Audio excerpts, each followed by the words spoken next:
So ayun, good afternoon mga bossing. Ito yung ating talisay mga bossing. Panibagong tupyari po ulit to mga bossing. So ito po ay walang layer mga bossing, no. So napakalaki din. Ayan. So ayan mga bossing, ito po ay tagilid na. Ano? Ayan, so kita nyo naman. Tumagilid na siya, gawa ng matagal na siyang nakatumba. So sinundan niya yung araw. So ganyan po kasi talisay, pag nakatumba siya, sumusunod siya sa araw. So yun mga bossing, let's go. Yan mga bossing, nailipat na natin siya sa size 16, no? So ayan, kasi medyo maliit yung plastic niya. So ayan mga bossing, nakatagilid siya.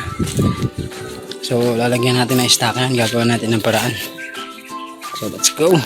Ayan mga bossing, bali tinalian natin siya dito ng straw para humarap ulit siya sa araw. So huwag kayong mag-alala mga bossing, dahil ito ay temporary lang, no? So ito ay suporta lang para humarap ulit siya sa araw, no? Para pag nasanay, pwede na natin siyang tanggalin. So ayan, let's go. Tupyarin na natin to.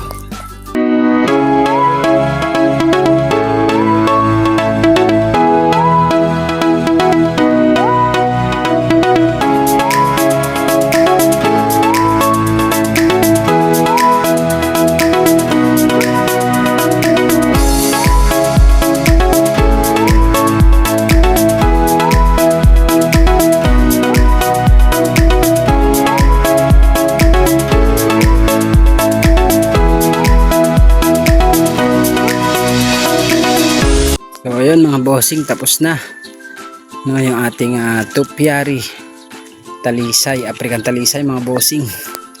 So ayan.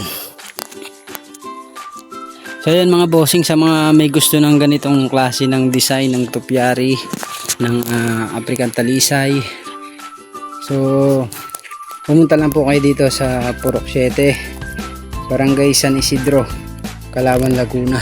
So yan mga bossing, available po yan mga bossing. So kung hindi naman kayo makakapunta, andyan po yung ating page. So ito po ang ating page. Ayan. So ayan mga bossing, mag-message po kayo dyan. Active po yan mga bossing, yung ating page, no? So makakausap nyo ang aming big boss dyan mga bossing. So ayan mga bossing, kita nyo mga bossing, medyo tumayo yung kanyang puno. Yan, tinalian natin para suporta yun sa dun sa taas. So kasi kanina nakatingala siya. So yan, ngayon hindi na. So yan mga bossing, available po yan mga bossing. Punta lang po kayo dito sa Purok 7, Barangay San Isidro, Calauan, Laguna.